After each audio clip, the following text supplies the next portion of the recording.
Ladies and gentlemen, we are back with another rock, paper, stat for your faces today. We have the 78+ player picks ready to go. And of course, we are joined by Mr. Oakelfish today. How are you, mate? Have you recovered from the weekend? This is my first video post... Man, honestly, Saturday. It's killer. Yeah. It's worse for me. I am country before club. I've said it before. You are, mate, you are. I got into football because of England. Arsenal, I followed because of my granddad, my dad. None of my family, none of my like immediate family follow football at all. They're far more rugby. Well, it's just rugby. It's a rugby household. Do you know what I mean? I went to more Saracens games Yeah, than a kid than anything else. Bro, it's heartbreaking, mate. It's absolutely heartbreaking, and I hate to be the guy. I've said it so many times. So I keep saying, "Oh, I'm not going to talk about it anymore," but I can't help it, mate. Like honestly, I didn't sleep for 3 hours the night we went out, and people that despise England and despise England fans would be absolutely relishing this. I'm well aware of it. Oh, absolutely, yeah. It felt like I'd broken up with a girlfriend. Like I kept waking up and having this horrible pain in my chest.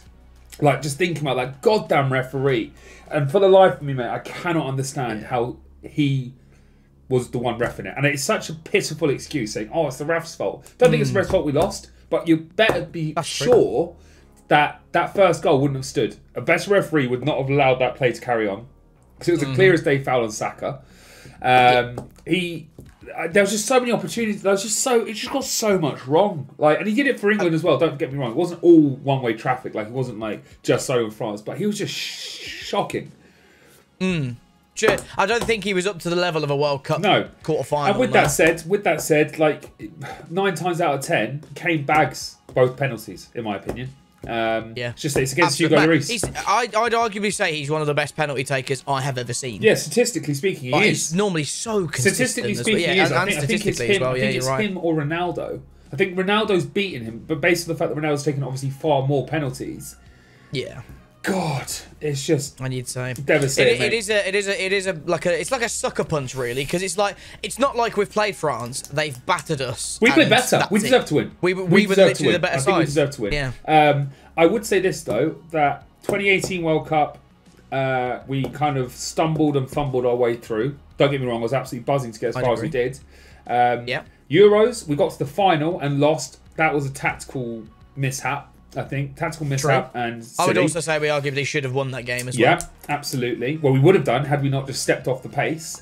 This World Cup, the football we played in this, maybe not against the USA. That's the one game I'd say poorly. Yeah, every other game we've controlled it, haven't we? Controlled it. We played better, I feel like, and the squad itself is better. It's progressively getting better and better. The fact we've got Jude Bellingham and Declan Rice running our midfield for the next 10-15 years. I genuinely believe we will win something in that window. I really do. You've got to think so, haven't you? You would think so. Obviously, we're England fans. We get a little bit excited about these, right? Obviously, there's probably other fans of other countries watching this thinking, no, you just get there and you bottle each time. But we're allowed to be excited, right? And that's what happens in major tournaments. You get a little bit excited, and when you have these sort of talents coming through, like Bellingham could end up being like a generational talent and stuff, right? Yeah, so when these players come through, it's exciting. I know that you think it's like England bias, etc., etc. I genuinely think, and I still do, think that our starting 11 might not be the best, but our actual team was the best in that World Cup. I really believe it in terms of like what we have on the bench and everything. Yeah, but the problem is, and this is the issue that I had. And it's the one thing that Southgate hasn't yet got right. He got the not playing 5 at the back. He picked the best team, but James said as well, it's not difficult to pick our best team. Because we've got good players there, right? The fact that he took Saka off as a substitution in the 65th minute or something is when he had literally had Theo Hernandez on toast after half time. It's like the sort of thing you want to smash your head against a wall. Why has he done that? Like, why has he brought Raheem Sterling on, who's been back home in Surrey?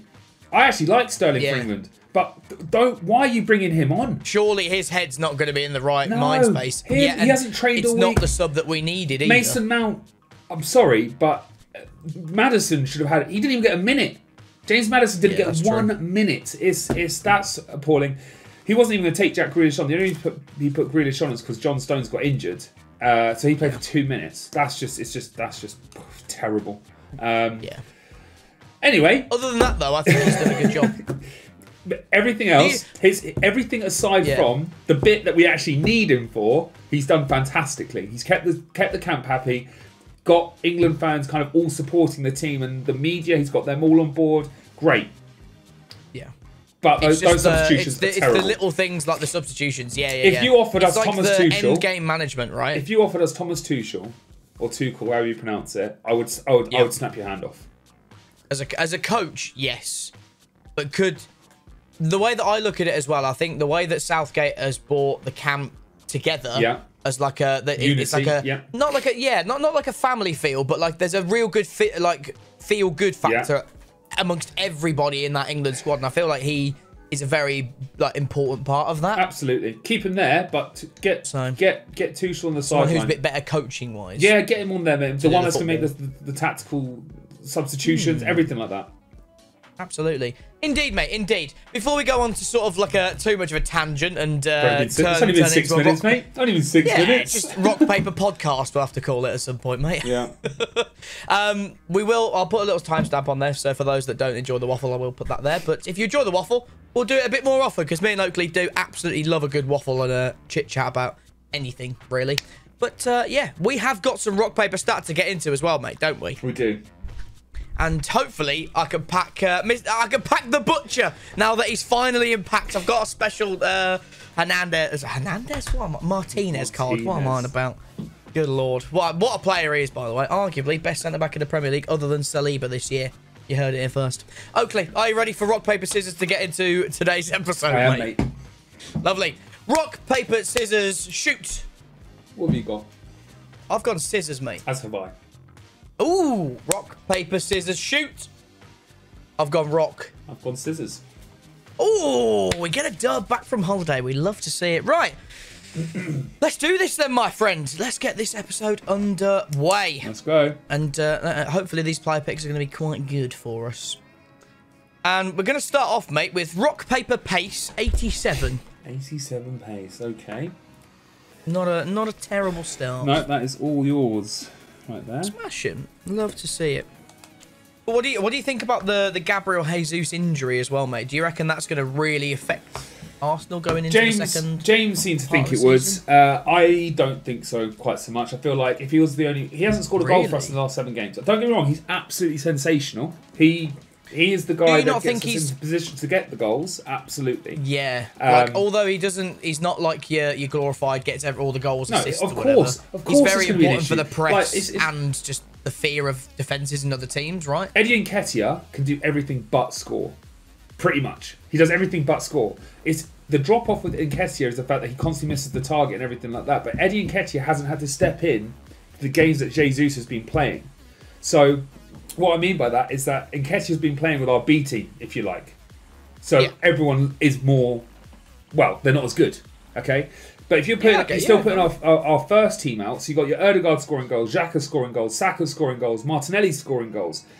Jesus hasn't been. If you put Eddie Nketiah in there, who has got the same, he is a hard worker, no one can say any different to that. I think it will, obviously it's going to hinder us a little bit. I don't think it's been as bad as we think. I think it would be worse for us if we'd lost Thomas Partey, to be totally honest with you. I think it would be worse for us if we'd lost Xhaka. I think it'd be worse. Well, that was evident in the game at Old Trafford that Partey missed, right? Yeah. Like when Lokonga stepped in. Passing 88, by the way, just so as you... just 80, I got 68 on that one, mate. So 100%. Like Partey's definitely would be a bigger miss. Also, it's not for as long as you think. It's 3 months. I know that, but it was 3 months from 3 weeks ago. The World Cup doesn't end for another week, so that's a month already taken off of that. True. I think we get back underway on that in 10 days from now, or so, roughly. Yeah, I think there's a few games either on Christmas Eve or it's the Boxing Day games where it's back. I know we've got a cup game. I think there's like something on the 23rd, and that's what I was going to say. Yeah, so I think there is a couple of games. There's a couple of teams that are catching up to either the 14 or 15 or 16. No, I lied to you. So sorry, there is no City, Liverpool, EFL. Yeah, he wouldn't play the cup games anyway. Yeah, because there's EFL Cup games before Christmas, and then I think the Prem's Boxing Day. If I'm not wrong. Exactly. So hey, listen, mate. Let's just see what happens. Honestly, I don't think there's nothing you can do about it. So, what's the point in worrying? Very true. Just going to be interesting. I think that will the World Cup take a big toll on some players? I don't know. Well, John Stones got injured at the end of our England game, didn't it? So that's quite big for City. That's true. Yeah, very, very true. My next stat is rock, paper, dribbling 83 as well, please, mate, for the next one. Oh, 82. That's upsetting. Oof. Take that every day of the week. And I'm also quite excited for January as well, because obviously now that Cristiano's gone, we're after a striker. Yeah. So whether we go in for João Felix potentially, Cody Gakpo's kind of the one that we looked at in the summer. Probably the most affordable one for us as well. So it's going to be interesting to see what happens with either of those two in January. I know that we're definitely going to be on the lookout for one, but yeah, I heard João Felix. I can't believe he's going in January. It's very bizarre, but I'll go dribbling 81 for this one. Not that I feel particularly confident. Oh, 80. Oh, you're joking. Hate to see it. I saw Arsenal being linked to them, but I can't see us paying 100 million. I can't really, if I'm being honest, they really do want a lot of money, don't they? I can't see you paying 100 million either, to be totally honest. Not for a January transfer. No you're chance. Right. No chance. I think if we went for Gakpo, I think the rumoured was like 50, 60 million euros, which I think borderline, yeah. We could push that over the line, but I want the Glazers out first, mate. Give us some richer owners, please. Rock, paper, passing 86 as well, please, mate. All yours. Smash it. Yeah, it'd be interesting. I don't think we're going to buy... I don't think we'll replace Jesus. I don't think there's enough games. I don't think there's enough Prem games to warrant spending that much money. I think he actually works out Prem games. I think it's... I thought it was 4 or 6. It's 4 or 6. It's one of the two. I can't actually remember. Yeah. 83 defending, please. Oh, 77 on that one. But I know that's a lot of points. But it's not as if we literally haven't got a striker at all. Yeah, that's very true. And if you... Oh, what have we got here then? I've got rock, paper, shot 88. Very nice. Who was that? Kareem the Dream, mate. Lovely. Thankfully, we didn't have to come up against him. Yeah, absolutely. I mean, that's the other thing. I'm physical 87. Robbie physical 87. But a lot of people say, oh, France didn't even have Benzema. It's like, yeah, but Benzema's only come back into the squad recently. Like, he hasn't been there for the last... True. He definitely wasn't at the last World Cup. I don't even know if he was there at the Euros. I can't actually remember. Maybe he was. But either way, people say, oh, it's just like, oh, shut up, mate. Like, honestly, people just constantly want to... Acting like France don't have an unbelievable team other than that anyway, you know? Like, that Chouameni shot was just unbelievable. I think Pickford's got to do better there, to be honest. Yeah, everyone was saying if that was Nick Pope, that saved just because he has like an extra, a few inches on his arm. But also, with that said, it's so unlucky. Like, that's what I mean. It's just moments of sheer, pure unluckiness. Like, Bellingham's legs just above it. It's one of those like FIFA goals, isn't it? Yeah. It's like especially on this game, the referee doesn't give something. They go down the other end. It goes through a player's legs and into the bottom corner perfectly. Like, it's just sick. That was your point as well, mate. And on this one, I'm going to go for rock, paper, passing 86, please. Yeah, that's all yours. Smashing. I'm going to blindfold your next pick as well, please, mate. If that's quite all right with yourself. I'll go shooting. Bit of shooting. Come on, then. Ooh, not bad. Got 82. Oh, it's a rollover. Oh, okay. Darwin. Big Darwin, mate, in this one. Lovely. Here we go. Oh, 2-pointer, please. Please give me something. Okay. I've got 79. Wow, it's a 3-point rollover. Oh, Jesus Christ. I had 79 with Martial. Oh, I had 79 with Canales. Oh, no. This is terrible. Oh! PHENOM? We got a Phenom, whatever you bloody calling it. I got Yuri Tielemans with 83. Yeah, I mean, I'll have to cut it because come on, it's worth 20 points. It is, mate. I can't believe it's worth 3 points, mate. That's ridiculous. Oh my god, it's a 4-point rollover. Did you just pack Tielemans? No, I didn't. I got Gonzalo Guedes. Oh my god, as if. What? How is this a 4-point? This is a 4-pointer. This is ridiculous, mate. What? Oh my god. Okay. So, on to another pick, mate. What? I've got 76, but I do have a cut available to me. That's good enough, sadly. Damn. Oh my god, so is that a 4-point rollover? Yep, that's 9-4, mate. Oh my god. God. And is it my... Oh, it's my stat as well, isn't it? It is, yeah. Mate, that's crazy. I can't believe that's just happened. I'm not going to... Actually, you know what? I will. Stuff it. I'll blindfold you for this one. Okay, I respect it. I was thinking about just letting it be done. And finished. But there is a chance I could still come back into this. There is. I'm going to go for... physical. Yeah, we'll go for physical. I have 82. And I've got 80. Well, there you go. Break point for Oaks. Okay. 9-5. I'll go for my bandit then as well. Oh my god. Okay, Jesus. 86 physical. Oh, that's tasty. That's a banging physical stat as well. Do I use my cut? Because that literally brings it to 8-7. It does.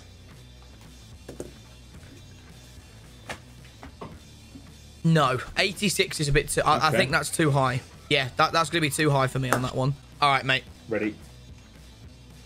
I'm going to call him my bandit. Sure. This could end up being very, very, very risky, but it could win me the game. Yeah. So, let's go. Okay. I've got a very, very nice stat. Rock, paper, defending, 85. To hopefully win the game. It's all yours, buddy. It is all yours. Come on! Let's go.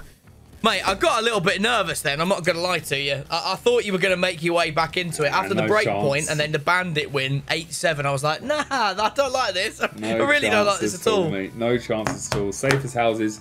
All right, well, let me go ahead and get some discards sorted out. You can tell me who to put in. Absolutely. You can send one out.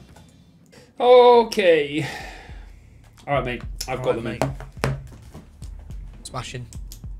Okay, my friend. 3 centre-backs. The score that we should have won by was, I'd say we should have beaten France by about 3-0 if it weren't rigged, mate. So let's go for left centre-back. Okay. It's not Tielemans, sadly. It is Martinez, who's middle of the pack, I believe. Still 90k hit, which is pain, as I don't have him in the club. But that is how it goes. So let me go pick him up and I'll chuck him into an SBC. All right, then. I'm going to chuck him into... actually, I can't remember who the hell I'm doing this for, but... Chuck him into an 84 rated squad for... Who the hell is it? I've actually completely forgotten. Give me a second. Enzo or... No, it's not Enzo. It's... Pasalic, the other one? No, it is Gonçalo Ramos. The Portuguese striker. Oh, yeah, I've already done that one. Yeah, there you go. I was half wondering, I was like, what? What's going on? Yeah, well, he's gone now anyway, mate. Unreal. Well, there you go, ladies and gentlemen. If you have enjoyed today's episode of Rock, Paper, Stat, make sure to leave a like, subscribe if you are new around here as well. Make sure to go check out the episode over on Oakley's channel. And until the next time, we'll see you guys later. Bye-bye.